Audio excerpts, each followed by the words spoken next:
میں گیا۔ حمید صاحب اور دادی عبیر سے نظر نہیں ملا پا رہے تھے، وہ تو جیسے چپ ہو گئی تھی۔ احمد مجبوری میں ہانیہ کو لے گیا۔ موم یہ سب کیا ہے؟ مرزا ضبط کرنے لگا تھا اپنا غصہ۔ وہ جیسی بھی تھی ماں تھی، لیکن اس کے ساتھ یہ کریں گی اس نے سوچا نہیں تھا۔ کیوں یہ سب تمہیں پسند نہیں آیا؟ تم بھول رہے ہو بیٹا، یہ وہی ہے جس سے تم نفرت کرتے ہو، چھوڑنے والے تھے، اور آج میرے فیصلے پر تمہیں اعتراض ہو رہا ہے۔ کہیں محبت تو نہیں کر بیٹھے تم؟ وہ ماں تھی، بیٹے کے بدلے تاثرات، جذبات اچھے سے سمجھ رہی تھی۔ موم اب حالات بدل چکے ہیں، میں نے آپ سے یہ نہیں کہا تھا اسے چھوڑ دوں گا، موقع دینے کا سوچا تھا میں، اور آپ مجھ سے پوچھے بغیر میرا رشتہ کروا رہی ہیں۔ اس کی آواز میں دکھ تھا۔ وہ ماں تھی، اونچی آواز نہیں رکھ سکتا تھا۔ تمہارے باپ نے بھی تو یہی کیا تھا، مجھ سے پوچھا تھا، اور اب جب کہ میں اپنے دل کی خواہش بتا رہی ہوں تو تمہیں اعتراض ہو رہا ہے میرے فیصلے پر۔ میں چاہتی ہوں تم ہانیہ کو ہی میری بہو بناؤ، مجھے وہ نہیں پسند۔ تمہارے لیے ماں تھی، بیٹے کو زیادہ پریشان نہیں کرنا چاہتی تھی، اس لیے نرمی سے سمجھانے لگی۔ موم وہ مجھے پسند ہے، ہاں مانتا ہوں پہلے نہیں تھی، لیکن اب میں خود کو اس رشتے کو ایک موقع دینا چاہتا ہوں۔ پلیز موم، مجھے کوئی بڑا قدم اٹھانے پر مجبور مت کیجیے گا، آپ میری ماں ہیں تو میں بھی آپ کا بیٹا ہوں، پلیز۔ وہ بے حد سنجیدگی سے ماں کو دیکھتے ہوئے کہتا، آگے بڑھ کر ان کا ہاتھ چوم کر تیزی سے باہر نکلا۔ شادیہ بیگم بیٹے کی دھمکی کو اچھے سے سمجھ گئی تھی، وہ سچ میں اس لڑکی سے محبت کر بیٹھا تھا، وہ اس کے لیے کچھ بھی کر سکتا تھا، ماں باپ کو بھی چھوڑ سکتا تھا۔ کیسے خیال اور وہم آ رہے تھے! شادیہ بیگم بیٹے کی دوری کسی صورت برداشت نہیں کر سکتی تھی۔ یہاں کیا کر رہی ہو؟ مرتضیٰ بے چینی سے اسے پورے گھر میں ڈھونڈتا ہوا اوپر چھت پر آیا، اس کی وہاں موجودگی پر گہرا اور پرسکون سانس لیتا مسکراتا ہوا اس کے ساتھ کھڑا ہو گیا، وہ جو نیچے ایک نقطے پر نظر مرکوز کیے ہوئے تھی۔ سوچ رہی ہوں زندگی اتنی مشکل ہوتی ہے، یا پھر صرف ہم جیسے ان پڑھ لوگوں کی قسمت اتنی خراب ہوتی ہے؟ سمجھ نہیں آ رہا، قسمت کا کھیل۔ ہم جیسے ان پڑھ لوگوں کو ان پڑھ ہی لوگ ملنے چاہیے، نہ کہ پڑھے لکھے، جن کے ساتھ رہتے ہوئے پل پل احساس ہو اپنی اوقات کیا ہے۔ میں جانتی ہوں اس میں آپ کی غلطی نہیں ہے، حالات ہی ایسے پیش آ گئے تھے، لیکن مجھے بہت افسوس ہے اس بات کا۔ حالات جیسے بھی ہوں وہ وقتی ہوتے ہیں، ٹھیک ہو جاتے ہیں، اس میں جذبات میں آ کے ایسے فیصلے نہیں کرنے چاہیے جس پر بعد میں پچھتاوا ہو۔ آپ کو ماموں سائی نے مجبور کیا تھا۔ میں جانتی ہوں آپ کو ساس اماں کو میں بھی کبھی اچھی نہیں لگی، اس کی وجہ بھی جانتی ہوں، لیکن سائیں جی آپ اپنی اماں کی بات مان لیں، ان کا حق ہے آپ پر، وہ جو کہتی ہیں صحیح کہتی ہیں۔ میں واقعی آپ کے لائق نہیں ہوں، کہیں بھی اٹھ بیٹھ نہیں سکتی، آپ کے ساتھ میں گاؤں واپس چلی جاؤں گی۔ آپ لوگ لڑائی جھگڑا مت کریں میری وجہ سے، اس کی باتیں اس کا دل دکھا رہی تھیں، لیکن سچ ہی تو کہہ رہی تھی، پھر کیوں اس کا سچ اسے اچھا نہیں لگ رہا تھا؟ وہ بھی تو شام اسے یہی یاد دلاتا تھا، اور آج جب وہ خود جان گئی ہے اس کی اوقات کیا ہے تو کیوں وہ اسے بولنے سے روکنا چاہتا تھا؟ وہ بہت کچھ کہنا چاہتا تھا، اس کی باتوں نے ایک بار پھر اپنی خاموش قسمت پر پھوٹ پھوٹ کر روئی تھی۔ وہ نہیں جانتی تھی کب کیسے اس کا دل اب اس کے نام سے دھڑکتا ہے۔ جدائی کا سوال ہی نہیں اٹھتا محبت میں، لیکن یہاں تو وہ قسمت کے ایسے کھیل پر بڑی پچھتا رہی تھی کہ کاش میں شہر نہ آتی، نہ ہی مرتضیٰ سے ملاقات ہوتی، نہ وہ کبھی اس کے دل میں گھر کرتا۔ اب تو وقت نکل چکا تھا، ہاتھ سے کیسے خود کو سنبھالتی وہ؟ اب یہ کریم بخش مرتضیٰ حمید سے محبت کرنے لگی تھی، محبت میں جدائی تو ختم کر دیتی ہے، پھر وہ کیسے زندہ رہے گی؟ آج جتنا رونا تھا جی بھر کے رو لیا تھا۔ بھابھی آپ جا رہی ہیں میدان چھوڑ کر؟ احمد کو جیسے ہی خبر ملی وہ بھاگتا ہوا آیا تھا۔ دادی اور حمید صاحب اس کے فیصلے پر خاموش تھے، وہ جانتے تھے اس کے ساتھ کبھی کچھ اچھا نہیں ہوا اس گھر میں، اس لیے وہ اسے مزید تکلیف نہیں دینا چاہتے تھے۔ مرتضیٰ شام سے گیا ہوا تھا، ابھی تک نہیں آیا تھا، اگر اس بات کا عبیر کو بہت دکھ تھا، وہ خوش کیوں نہیں کہہ رہا؟ کیا وہ ابھی بھی یہی چاہتا ہے؟ نہ جانے کیوں جھوٹی امیدیں دل میں تھیں، اس کے ساتھ گزرا وقت کتنا خوبصورت لگتا تھا۔ یہ میدان کبھی میرا نہیں تھا، پھر کیوں میں دوسروں کی چیزوں پر قبضہ کروں؟ میرا یہاں سے جانا ہی بہتر ہے، آپ سب اپنا خیال رکھیے گا چھوٹے آدا۔ وہ آنسو صاف کرتی مسکراتے ہوئے بولی تھی، اوپر سے جتنا ہنس لے، جب دل میں ڈھیروں غم سے بھرا ہو تو آنکھیں کیسے مسکرا سکتی ہیں؟ مجھے چھوٹا آدا کون بلائے گا؟ کون اچھے اچھے کھانا بنا کر کھلائے گا؟ میں نہیں جانے دوں گا، آپ مت جاؤ آبی۔ احمد کی آنکھیں بھی نم ہو گئی تھیں، اسے یہ پیاری اور چھوٹی سی بھابھی بہت عزیز تھی۔ غصہ تو اسے اپنے بھائی پر آ رہا تھا، جانے کہاں چھپ گیا تھا، اور یہ خوشیاں ہمیشہ سے اس گھر سے ختم ہونے والی تھیں۔ بھابھی پلیز روئیں مت، آپ بالکل اچھی نہیں لگتی روتے ہوئے، میں آپ کو رلانا نہیں چاہتا بلکہ روکنا چاہتا ہوں۔ احمد اس کے برسات والے آنسو دیکھ کر دکھ سے بولا تھا، کیا کروں میں تمہارا بھائی، اب اچھا لگنے لگا ہے تو کیا کروں؟ اپنے دل کا جسے اسے دیکھ کر سکون ملتا ہے، اسے دیکھ کر دھڑکتا ہے۔ تم سب اچھے لگتے ہو مجھے۔ میں وہاں کیسے رہوں گی تم لوگوں کے بغیر؟ وہ سوسو کرتی وہ بہت بولی تھی جب ایک وجود کے چہرے پر دلکش سی مسکراہٹ آئی۔ احمد کو اس کی معصومیت پر پیار آیا تھا۔ اتنی پیاری بھابھی تھی، اس کی گھر کی رونق تھی۔ احمد ایک نظر پیچھے کھڑے وجود کو مسکراتا ہوا دیکھ کر شرارت سے اپنی بھابھی کو دیکھا تھا جو سر جھکا کر اپنے آنسو بہا رہی تھی۔ تو آپ کیسے چھوڑ کے جا سکتی ہیں اپنے پیارے خوبصورت شوہر کو یہاں؟ آپ جائیں گی وہاں کوئی اور چڑیل آ کر قبضہ کر لے گی، پھر کیا کریں گے آپ؟ وہ شرارت سے کہتا اسے دیکھا جو اس کی بات پر رونا بھول کر حیرت سے دیکھ رہی تھی۔ دل کھونے کے خوف سے دھڑک اٹھا تھا۔ اللہ انہیں نظر بد سے بچائے گا، لیکن وہ مجھے اچھے لگتے ہیں، میں تو نہیں لگتی نا؟ اور تمہاری وہ چڑیل خالہ کی بیٹی وہ تو بیٹھی ہے نا سائیں جی کو چرانے کے لیے، وہ اب ان کے ہو جائیں گے نا؟ میں تو کہیں نہیں تھی اس لیے چلی جاؤں گی گاؤں۔ اب تو تم باتوں میں نہ لگاؤ، مجھے چھوڑ کے آؤ، رات ہو گئی ہے، وہاں پہنچتے دیر ہو جائے گی، تم صبح آ جانا، رات وہاں رکو گے نا؟ درد تو اس کا تھا، پھر کیوں وہ اپنے درد سے سب کو تکلیف دیتی؟ یہی سوچ کر وہ احمد سے پیار سے پوچھنے لگی تھی جب پیچھے سے گمبھیر آواز پر سانس رک گئی۔ کس کی اجازت سے جا رہی ہو تم؟ سائیں جی آپ مرتضیٰ کو غصے میں دیکھ کر ہمیشہ اس کی جان جاتی تھی، ابھی بھی مرنے والی حالت تھی۔ مرتضیٰ نے احمد کو اشارہ کیا باہر جانے کا۔ وہ جیسے ہی آگے بڑھا، عبیر نے ڈر سے احمد کا ہاتھ پکڑتی سر نفی میں ہلانے لگی۔ نم آنکھوں میں التجا تھی، اپنے جلاد شوہر کا کیا پتا پھر بند کمرے میں مارنے کی دھمکی دے یا پھر سچ میں کر دے آج اس کا کام تمام۔ میں نے کہا جاؤ۔ مرتضیٰ کی ڈانٹ پر دونوں اچھل پڑے۔ احمد تیزی سے بھاگتا تھا، اس کے جاتے مرتضیٰ نے کمرے کا دروازہ بند کیا۔ اس کی حرکت پر عبیر کا گلا خشک ہوا، وہ تیزی سے واش روم میں بھاگی۔ مرتضیٰ نے جیسے دیکھا اس تک پہنچنا چاہا کہ وہ دروازہ بند کر گئی تھی، دروازے کے ساتھ ٹیک لگا کر رکی ہوئی سانسیں بحال کرنے لگی۔ عبیر دروازہ کھولو، مرتضیٰ نے غصے میں دروازے پر ہاتھ مارتے ہوئے کہا۔ نہیں سائیں آپ ماریں گے، وہ ڈر اور خوف سے روتے ہوئے بولی تھی۔ وہ مرتضیٰ کے غصے والے روپ سے بہت ڈرتی تھی، یہ بات وہ بھی اچھے سے جانتا تھا۔ اس کی اسی بات پر اس کے ہونٹوں پر مسکراہٹ آ گئی تھی۔ جب وہ اسے ڈراتا وہ اتنی ہی معصوم اور پیاری لگتی تھی۔ اسے اس وقت وہ اس کے تاثرات دیکھنا چاہتا تھا، پر وہ تھی چھپ کے بیٹھی، دل تو آج گستاخیاں کرنے کو مچل رہا تھا۔ پہلے کتنی بار مارا ہے جو اس بار ماروں گا، چلو شاباش، نہیں مارتا، باہر آؤ، بات کرنی ہے، وہ رعب سے بولا تھا۔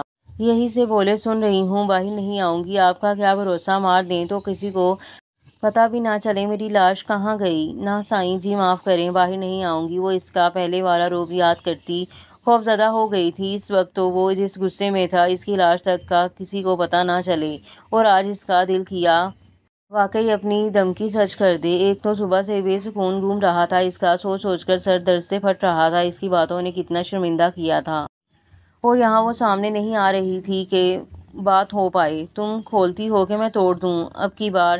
اسے واقعی غصہ آ گیا تھا عبیر پر۔ اس کے غصے والے روپ سے ڈرتے ہوئے وہ دھیرے سے باہر نکلی تھی، سر جھکا ہوا تھا، رویا رویا ہلکا سا گلابی۔ مرتضیٰ نے ایک قدم اس کی جانب بڑھایا تھا کہ وہ ڈر سے آنکھیں بند کر گئی، دھڑکنیں تیز ہوئیں۔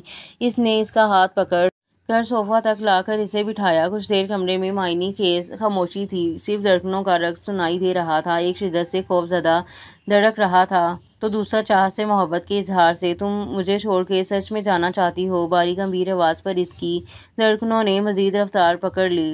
اس لو دیتی نظروں سے گھبراتی وہ حلق تر کرتی نظریں چرانے لگی تھی۔ کہو کچھ، وہ اس کا ہاتھ دبا کر بولا تھا۔ سچ آپ اپنی اماں سائیں کی بات مان لیں، وہ صحیح کہتی ہیں۔ گھبراہٹ کے مارے عبیر کے لفظ ہی نہیں نکل رہے تھے۔ ہمت کرتے ہوئے وہ کچھ لفظ ادا کرتی گئی۔ کیا صحیح کہتی ہیں؟ مرتضیٰ کا لہجہ بہت نرم تھا، وہ تو اس کی گھنی پلکوں کی حرکت کو دیکھ رہا تھا۔ عبیر کا دل بھر آیا تھا، جتنا اپنے آنسوؤں پر ضبط کرتی وہ اتنی تیزی سے بہنے لگتے تھے۔ آپ ایک اچھی باشعور پڑھی لکھی بیوی کا حق رکھتے ہیں، میری جیسی کوئی لڑکی ایک گاؤں میں ہی اچھی لگتی ہے، یوں شہر میں آ کر پڑھے لکھے حسین مرد کا نصیب کیسے ہو سکتی ہے؟ وہ بہتے ہوئے آنسوؤں کے ساتھ خود کو بے مول بتا رہی تھی، جبکہ بس خاموش سنجیدگی سے اسے سن رہا تھا، اس کے جھکے سر اور بہتے آنسو دیکھ رہا تھا۔ ایک بار اس کے دل سے تو پوچھتی، وہ کتنی انمول ہے اس کے لیے اب آپ بھی تو پسند نہیں کرتے مجھے، آپ نے بھی کہا تھا چھوڑ دے گا، یہ سب مجبوری کا رشتہ ہے، پھر کیا کہوں گی۔ آپ بس مجھے عزت اور احترام کے ساتھ میرے گھر چھوڑ آئیں، میں اپنی اماں ابا کو سمجھا دوں گی، وہ بھی سمجھ جائیں گے، آپ بس میری وجہ سے لڑنے نہ۔ اپنی اماں کی بات مان لیں۔ اپنا ہاتھ اس کے مضبوط ہاتھوں میں دیکھتی ہوئی وہ دھیرے سے کہہ رہی تھی۔ مرزا جن لمحے اسے روتے اور جھکے سر کو دیکھتا، گہرا سانس لیتا، اسبات میں سر ہلاتا ہوا نرمی سے اس کے آنسو صاف کیے۔ عبیر ایک پل کو ڈر سے اپنی آنکھیں بند کی، نرم لمس پر دھیرے سے آنکھیں کھولتے ہوئے اس کی آنکھوں میں دیکھا۔ دل شدت سے اس کے نام سے دھڑک رہا تھا۔ یہ تو آج احساس ہی الگ تھے، خوبصورت انداز تھا آج تو، بیچ رشتہ بھی کمال تھا، تو کیسے نہ یہ احساس جاگتا۔ میں کچھ کہوں گا نہیں، صرف ایک عمل سے تمہیں یہ احساس دلاؤں گا، تم میرے لیے کیا ہو، تمہاری میری زندگی میں کیا اہمیت ہے، تم کیا بن گئی ہو میرے لیے، میری سانسیں میری دھڑکنوں میں بسنے لگی ہو۔ عبیر مرتضیٰ وہ قریب ہوا، اس کی پلکوں پر دھیمے سے اپنے ہونٹ رکھتا، اس کے رخساروں سے پھیلتا ایک گستاخی کرتا، اس کے چہرے کی لالی دیکھنے لگا، ہولے سے مسکراتے ہوئے اسے گہرا سانس بھرتے ہوئے دیکھا تھا۔ وہ حیا و شرم سے نظریں جھکانے پر مجبور ہو گئی تھی۔ مرتضیٰ کے خوبصورت انداز پر وہ جتنی حیران ہوتی کم تھا اس کے انداز بیان۔ محبت سے آج خود کو بہت خوش نصیب سمجھ رہی تھی۔ کیا اب بھی کچھ کہنے کی ضرورت ہے؟ تم میرے لیے کیا ہو، میرے دل میں کیا مقام بنا چکی ہو، میرا ہر عمل تمہیں یہ احساس دلائے گا، تم مرتضیٰ حمید کے لیے کیا مقام رکھتی ہو، اس کے دل میں رہتی ہو۔ کیا میں آج اپنی بیوی سے اپنے حقوق لے سکتا ہوں، اسے دل و جان سے اپنے اندر اتار سکتا ہوں، اس کے چہرے پر اپنے محبت کے رنگ بکھیر سکتا ہوں۔ وہ آنکھیں موندے چہرے پر گرم دہکتی سانسیں محسوس کر رہی تھی۔ مرتضیٰ نے مسکراتے بازو اس کے کمر کے گرد حمائل کرتا اسے مزید قریب کیا، خود کے اس کا تمام خون چہرے پر سمیٹ آیا تھا۔ آج چاند بھی ان کی نزدیکی پر شرماتا بادلوں کی اوٹ میں چھپ گیا۔ وہ دونوں آج ایک خوبصورت احساس میں پرسکون حصار میں ایک دوسرے کو مکمل محسوس کرتے ہوئے خوش تھے۔ یہ ان کی نصیب کی خوشیاں تھیں، دیر سے سہی پر انہیں اپنے ہونے کا، ایک دوسرے کو سمجھنے کا موقع مل گیا۔ سر خیر ہے، آج تو بہت اچھے موڈ میں لگ رہے ہیں، عباس اس کے خوبصورت چہرے پر دلکش مسکراہٹ دیکھتا حیرت سے بولا تھا۔ بس یار یہ سمجھو کافی عرصے بعد ایک سکون ملا ہے، ایک خوبصورت تحفہ ملا ہے اللہ پاک کی طرف سے۔ مرتضیٰ مسکراتے ہوئے دلکشی سے عبیر کا صبح شرمیلا روپ یاد کرتے ہوئے دل سے مسکرایا تھا۔ سر ڈی ایس پی سر آئے ہوئے ہیں، آپ کو بلا رہے ہیں، حوالدار اندر آتے بولا۔ مرتضیٰ سن کر سر کے روم کی طرف گیا۔ السلام علیکم سر، آپ نے یاد کیا۔ مرتضیٰ سلیوٹ کرتا ہاتھ ادب سے پیچھے باندھے بولا۔ ہاں ایس پی مرتضیٰ، آپ سے ضروری کام تھا، بیٹھو۔ D S P Junaid Iqbal نے بات کا آغاز کیا تھا۔ جی سر بولیے، کیا خادم حاضر ہے؟ مرتضیٰ مسکراتا ہوا شرارت سے بولا تھا۔ وہ سر تھوڑے اچھے دوست تھے، عمر کا فرق تھا، اس لیے لفظوں میں لحاظ تھا۔ ہاں ہاں ہاں، وہ تو پتہ ہے مجھے، تم کب میرے کام میں حاضر نہیں ہوتے؟ ابھی کچھ پرسنل کام ہے بیٹا، اصل میں ہم لوگ اسلام آباد کے لیے جا رہے ہیں، 1 مہینہ لگے گا وہاں۔ تو وہ بات شروع کرتے ہوئے زرار کے سر سب خیریت ہے، خیر سے جانا ہو رہا ہے؟ مرتضیٰ ان کی پریشانی سمجھتے ہوئے کہا تھا۔ جی بیٹا خیر ہے، لیکن ساتھ کچھ کام ہے، میرے سالے کی طبیعت خراب ہے اس لیے جانا پڑ رہا ہے، کچھ میرا اپنا کام ہے، اور ان سب میں ہم اپنی بیٹی کو ساتھ نہیں لے کے جا سکتے ہیں، اس کا کالج ڈسٹرب ہو سکتا ہے اور اسے یہاں بھی کسی کے حوالے نہیں چھوڑا جا سکتا، اس لیے تمہیں بلوایا۔ نور کو تم جانتے ہو کتنی ضدی ہے، کہا بھی تھا ساتھ چلو، کہتی نہیں جانا کیونکہ کالج جانا ضروری ہے، سو ہم جلد واپس آنے کی کوشش کریں گے، اس لیے تم اسے اپنے گھر لے جاؤ، اس کو اکیلا نہیں چھوڑ سکتے، اور تم سے بہتر شخص کوئی نہیں ملا، تمہاری فیملی کو بھی جانتا ہوں۔ انہوں نے اپنی پوری بات کہہ دی۔ جی سر ضرور، آپ پریشان نہ ہوں، میں واپسی پر نور کو اپنے گھر لے جاؤں گا، جب تک آپ لوگ خیر سے نہیں لوٹ آتے ہم نور کا اچھے سے خیال رکھیں گے۔ مرتضیٰ خوش دلی سے وہاں سے نکلا، ایک تو دل اس دشمن جان سے ملنے کو مچل رہا تھا۔ او ہو بھابھی، آج تو آپ کا چہرہ لال پیلا نہیں ہو رہا، کچھ زیادہ ہی، آج تو آپ کے چہرے پر محبت کے رنگ دکھائی دے رہے ہیں، ویسے سچ بتائیں بھائی نے رات کیا کہا، غصہ تو نہیں ہوئے نا زیادہ؟ احمد اسے چھیڑتا اصل بات پر آیا، بھابھی کا دیور تھوڑا فکر مند تھا، چھوٹے آدھا تم مجھے تنگ نہ کیا کرو اس طرح، اور وہ سائیں جی، وہ رکی، دھڑکنیں تیز ہوئیں، اب کیا کہتی، کتنے خوبصورت انداز میں اس نے احساس دلایا تھا اس کے ہونے کا۔ بولے یار کیا بولا بھائی؟ احمد بزد ہوا۔ وہ کہتے ہیں میں اچھی ہوں، اب وہ بھی پسند کرتے ہیں۔ ہائے اللہ جی، مجھے شرم آ رہی ہے۔ چھوٹے آدھا مجھ سے ایسے سوال نہ کیا کرو۔ عبیر شرم و حیا سے سرخ ہو گئی تھی۔ احمد نے اس کے پیارے انداز پر کہکا لگایا تھا، اس کا مطلب اب آپ گھر چھوڑ کر نہیں جائیں گی، ہم سب کے ساتھ رہیں گی۔ احمد کی بات پر وہ خوشی سے سر ہلا گئی۔ احمد تم گئے نہیں یونیورسٹی؟ شازیہ بیگم نے اچانک سے ماحول میں خلل پیدا کیا تھا۔ عبیر گھبراتی اپنے کام میں لگی، ساس کی تیکھی نظر جو پڑی تھی۔ نہیں ماما، آج چھٹی لی ہے، کلاس نہیں تھی زیادہ اس لیے۔ آپ کو کچھ چاہیے؟ احمد پیار سے ان کے گلے لگتا بولا تھا۔ میرے بیٹے مجھ سے کچھ پوچھتے کب ہیں؟ وہ خفا ہوئی وہاں سے چلی گئیں۔ آپ پریشان نہ ہوں ماما، جلد ٹھیک ہو جائیں گی۔ آپ سے بھی دیکھنا۔ احمد اسے پریشان ہوتا دیکھ کر پیار سے سمجھاتا ماں کے پیچھے گیا۔ مرتضیٰ بھائی، آپ کے گھر میں کون کون ہے؟ یہ تھی خوبصورت نین نقش والی نور جنید اقبال کی چھوٹی سی 20 سال کے براؤن کانچ سی آنکھیں، خوبصورت سلکی اسٹائلش سے کٹے ہوئے بال آگے پیچھے بکھرے ہوئے کندھوں تک، سفید رنگت۔ وہ کھلے پنک ٹراؤزر شرٹ میں بہت کیوٹ لگ رہی تھی۔ وہ تھی بلا کی حسین، عبیر جیسی خوبصورتی وہ بھی رکھتی تھی۔ نور کے سوال پر مرتضیٰ کے چہرے پر پھر وہی خوبصورت مسکراہٹ آئی تھی۔ موم، ڈیڈ، دادی، ایک چھوٹا بھائی اور ایک بہت پیاری بیوی۔ مرتضیٰ نے سب کا بتاتے ہوئے عبیر کا خوبصورت دلکشی سے بتایا تھا۔ ایک تو وہ صبح سے یاد آ رہی تھی، دل تو کیا ابھی بھاگ کے اس کے پاس پہنچ جائے۔ مرتضیٰ بھائی، آپ نے شادی کر لی اور ہمیں بلایا بھی نہیں، کیوں؟ کیا ہم اتنے پرائے ہیں؟ نور نے ناراضگی جتائی۔ مرتضیٰ کا ان کے گھر آنا جانا رہتا تھا، جس کی وجہ سے نور اسے دل سے بھائی مانتی تھی۔ یہی وجہ تھی کہ جنید اقبال نے اپنی بیٹی کی ذمہ داری دی تھی۔ ارے نہیں گڑیا، یہ سب بہت جلد ہوا، سو گھر چلو، عبیر سے مل کر سب شکوے ختم ہو جائیں گے۔ وہ اب کیا بتاتا اسے کیسے ہوئے ان کی قسمت کے فیصلے۔ السلام علیکم امی، یہ نور ہے، آپ تو جانتی ہیں۔ مرتضیٰ نور کو ساتھ گھر لے آیا تھا۔ لاؤنج میں صرف دادی شازیہ بیگم اور حمید صاحب بیٹھے ہوئے تھے۔ مرتضیٰ کی بے چین نظروں نے عبیر کو تلاش کیا تھا۔ وہ ہوتی تو دکھائی دیتی، چونکہ یہ تینوں پہلے بھی نور سے مل چکے تھے ایک دو بار جنید صاحب کی کسی پارٹی وغیرہ میں، بس احمد اور عبیر انجان تھے۔ وعلیکم السلام نور بیٹا، کیسی ہیں آپ؟ شازیہ بیگم نے خوشگواری سے پوچھا تھا۔ حمید صاحب اور دادی نے بھی بہت سی باتیں کی نور سے، وہ تو تھی ہی موج مستی والی، ان کے ساتھ مزے سے باتوں میں لگی تھی۔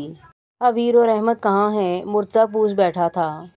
احمد عبیر کو آئس کریم کھلانے لے گیا ہے، آتے ہوں گے، آج اس کی چھٹی تھی اس لیے اسے گھمانے لے گیا۔ دادی نے پوری بات بتائی۔ وہ خاموشی سے سر ہلا گیا۔ دل تو اس کا بھی بہت تھا اس کے ساتھ اکیلے باہر جانے کا، لیکن پتہ نہیں کب اپنی خواہش پوری ہوگی۔ ماں کے سامنے عبیر کو لے جانے سے ڈرتا تھا، ابھی ان کا غصہ کم کرنا تھا، اس لیے وہ خود انہیں منائے گا۔ میں روم میں جاتا ہوں، سر درد ہے، تھوڑا آرام کر لیتا ہوں، عبیر آئے تو اوپر بھیج دیجیے گا، وہ کہتا وہاں سے گیا۔ شازیہ بیگم کچھ دیر نور کے ساتھ بیٹھی تھیں، پھر اس کے لیے گیسٹ روم ریڈی کرنے چلی گئیں اور دادی آرام کرنے چلی گئی۔ حمید صاحب بھی اپنے کام سے، نور صوفے پر بیٹھی موبائل چلا رہی تھی۔ جب احمد اور عبیر کی اندر آتے ہنسنے کی آواز آئی، نور نے سامنے دیکھا، ایک خوبصورت سی لڑکی اور اس کے ساتھ ہینڈسم سا لڑکا آ رہا تھا۔ السلام علیکم، تم کون ہو ادی؟ عبیر آگے بڑھ کر جبکہ احمد کی کال آنے پر دوسری سائڈ پر چلا گیا۔ عبیر حیرت سے سامنے چھوٹی سی پیاری لڑکی کو دیکھتے ہوئے پوچھا تھا، وعلیکم السلام، میں نور، اور آپ؟ نور ناسمجھی سے اسے دیکھتے ہوئے پوچھا تھا، جی میں عبیر، تم کون ہو؟ یہاں کیوں بیٹھی ہو؟ عبیر ایک انجان لڑکی کو اپنے گھر میں دیکھتے ہوئے کہا تھا۔ او تم ہو عبیر؟ مرتضیٰ بھائی کی بیوی میں صحیح ہوں؟ نور خوشی سے پھر سے اس سے ملتے ہوئے پوچھا۔ اسے واقعی عبیر بہت پیاری لگی۔ مرتضیٰ نے صحیح کہا تھا، اس کی بیوی بہت پیاری ہے۔ عبیر شرما گئی تھی۔ تم سائیں کو جانتی ہو؟ عبیر حیرت اور دھڑکتے ہوئے دل سے پوچھا تھا۔ ایک پل کو اس کا مرتضیٰ کو جاننا اچھا نہ لگا، لیکن اس کے منہ سے بھائی لفظ سنتی تھوڑی مطمئن ہوئی تھی۔ جی ہاں، وہی تو لائے تھے، مجھے یہاں آپ کا کمرے میں انتظار کر رہے ہیں، آپ جائیں پھر ہم بات کرتے ہیں۔ نور کو مرتضیٰ اس کا انتظار یاد آیا تھا۔ عبیر اسے واپس آنے کا کہتی دھڑکتے ہوئے دل کے ساتھ اپنے کمرے تک گئی۔ Excuse me, how are you? Ahmed حیرت سے سامنے بیٹھی خوبصورت لڑکی کو ایک پل کو دیکھتا ہوا آواز میں لوٹا حیرت سے پوچھ بیٹھا تھا، I am Noor Junaid Iqbal, and you? Noor نے بھی وہی سوالیہ نگاہوں سے پوچھا تھا۔ احمد، یہ میرا گھر ہے، آپ کون؟ احمد کو اس کے خوبصورت نین نقش بہت متاثر کر رہے تھے۔ وہ وہیں صوفے پر بیٹھ گیا، نگاہیں نور کے معصوم چہرے پر ٹک سی گئی تھیں۔ میں نے کب کہا میرا گھر ہے مسٹر؟ نور نے آنکھیں گھمائیں، جسے احمد کا سوال بہت بچگانہ لگا تھا، اور احمد صاحب کی محبت بھری نگاہ تو اس کے دیکھنے پر ہی شرمندہ ہو گئی۔ اس کا روکھا پن بجلی بن کر گرا احمد پر۔ جی آپ نے نہیں کہا، لیکن اس وقت آپ میرے گھر میں ہیں تو میرا جاننا ضروری ہے، کون ہے، کہاں سے آئی ہیں؟ وہ جبرن مسکراتے ہوئے بولا تھا۔ اب وہ لڑکی بری لگ رہی تھی اسے۔ آپ گھر میں آئے کسی بھی مہمان سے اس طرح پیش آتے ہیں؟ خیر مجھے پیاس لگی ہے، پانی پلاؤ، نور بیزاری سے جواب دیتی آخر میں حکم دیا۔ یہاں لگا احمد صاحب کو 100 واٹ کا جھٹکا، آج تک خود اٹھ کر پانی نہیں پیا، سامنے والے کے حکم پر تو جیسے جن کی طرح حاضر ہوتا۔ اسے بہت زیادہ غصہ آنے لگا تھا سامنے بدتمیز لڑکی پر، یوں جس کی مہمان بن کر آئی ہے اسی سے کام کروائے۔ میں نوکر نہیں ہوں آپ کا۔ احمد جل بھن گیا تھا اس کی نخریلی ادا سے، وہ خود اپنے گھر میں لاڈلا تھا اور یہ نوکر بنا رہی تھی۔ اور یہاں پر ایپیسوڈ کا اختتام ہوتا ہے اور ملتے ہیں اگلے ایپیسوڈ میں، تب تک کے لیے دیں مجھے اجازت، اللہ حافظ۔